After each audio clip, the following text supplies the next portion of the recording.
రాజులకు రాజు ప్రభులో ప్రభు అయిన యేసుక్రీస్తు నామంన మీకు శుభములు. ఈరోజు దేవుడు మనకు అనుగ్రహించిన వాక్య ధ్యానము ఆదికాండము 12వ అధ్యాయము 2వ వచనము.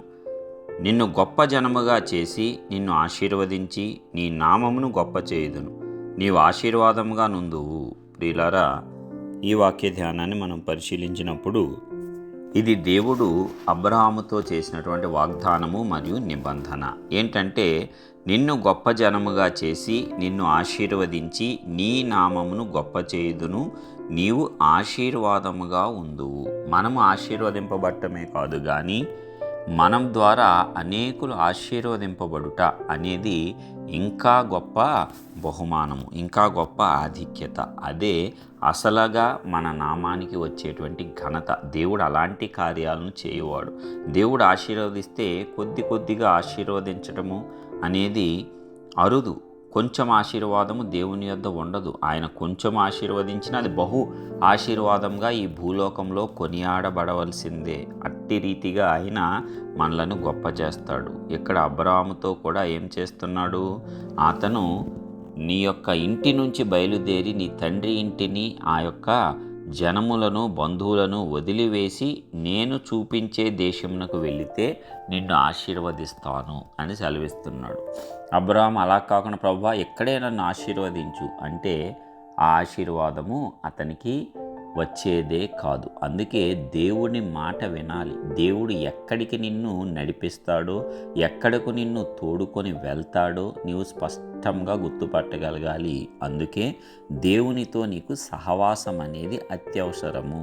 లేని ఎడల నీ ఇష్టానుసారమైన ప్రార్థన చేయవచ్చు. దేవుడు వేరొక ప్రాంతంలో నిన్ను ఆశీర్వదించాలని ఏర్పాటు చేసుకుంటే నువ్వు మాత్రం నువ్వు ఉన్న ఆ ప్రదేశంలోనే ఉంటూ, ఆ బంధుమిత్రుల మధ్య ఉంటూ అక్కడే ఆశీర్వాదం ఆశీర్వాదం ఆశీర్వాదం అని ఎన్ని సంవత్సరాలు ప్రార్థన చేసినా దేవుడు అది నెరవేర్చపోకపోవచ్చు. ఎందుకంటే దానివల్ల నీకు మేలు కంటే కీడు అధికము. కాబట్టి దేవుడు ఎల్లప్పుడూ మనకు మేలు చేయువాడే.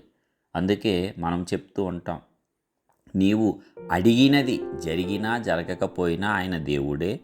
ఆయన ఇచ్చేది ప్రతిదీ నీ మేలుకే. అందుకే ఇక్కడ మొదటే అబ్రాహాముకు చెప్తున్నాడు కదా, ఏంటంట, నీవు లేచి ఆ ప్రదేశాన్ని విడిచిరా, నేను నిన్ను ఆశీర్వదిస్తాను, గొప్ప జనముగా చేస్తాను, నీవు ఇతరులకు కూడా ఆశీర్వాదంగా ఉండేలాగా చేస్తాను అని దేవుడు అబ్రాహాముకు వాగ్దానం చేశాడు.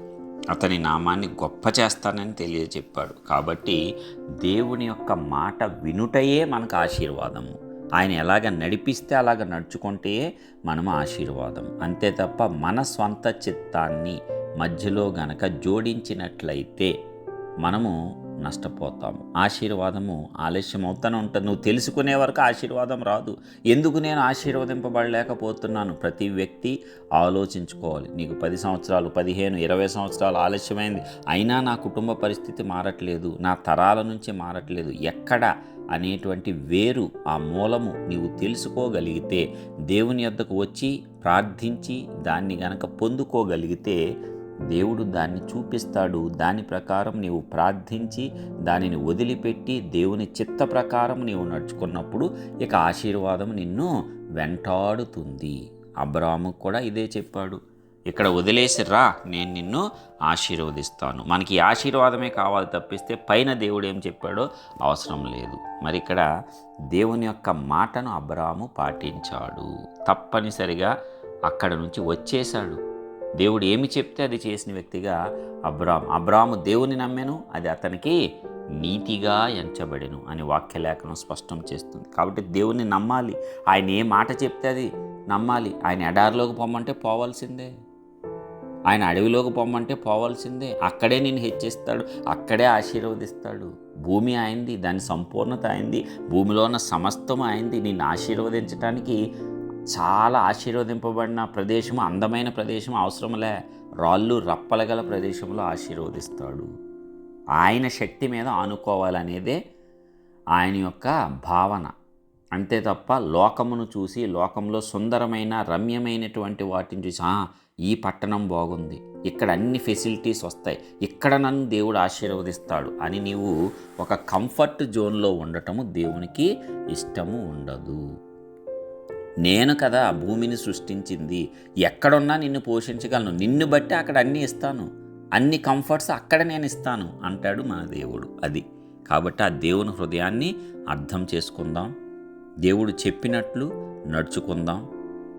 మన చిత్తాన్ని కాకుండా దేవుడి చిత్తాన్ని మన జీవితంలో నెరవేర్చడానికి ఎల్లప్పుడూ మనలను మనము హృదయపూర్వకంగా మనఃపూర్వకంగా దేవునికి సమర్పించుకుందాం. అప్పుడు ఆయన యొక్క అద్భుతమైన ఆశీర్వాదాలు తప్పనిసరిగా మనం అందరం పొందుకుంటాం. అలాగే ఈ అబ్రహాముకు ఇచ్చిన ఈ ఆశీర్వాదము మనమందరము క్రీస్తు ద్వారా పొందుకోవటానికి ఇప్పుడు అర్హులమే.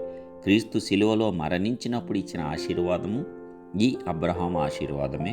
క్రీస్తుని అంగీకరించి నమ్మి రక్షణ పొంది బాప్తీసం పొందిన ప్రతి ఒక్కరూ కూడా ఈ ఆశీర్వాదానికి వారసులే. కాబట్టి ఈ వాగ్దానమును, ఈ ఆశీర్వాదమును స్వతంత్రించుకుందాం. ప్రార్థిద్దాం. సర్వోన్నతుడైన గొప్ప దేవ, ప్రియ పరలోకపు తండ్రి, మీ ఘనమైన శ్రేష్టమైన నామానికి వందనాలు. ఇదిగో ప్రతి ఉదయమున మమ్మల్ని దర్శిస్తూ గొప్ప వాక్కుతో మమ్మల్ని నడిపిస్తున్న విధానంను బట్టి వందనాలు. అవును తండ్రి, అద్భుత ఆశ్చర్యకాడు.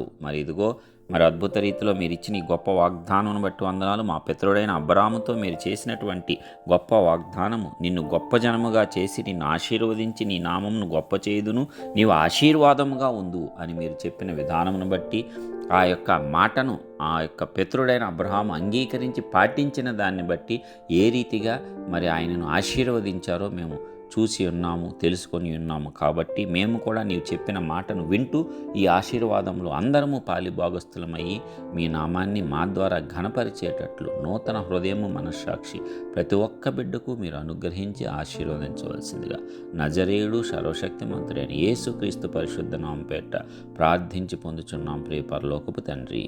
ఆమేన్.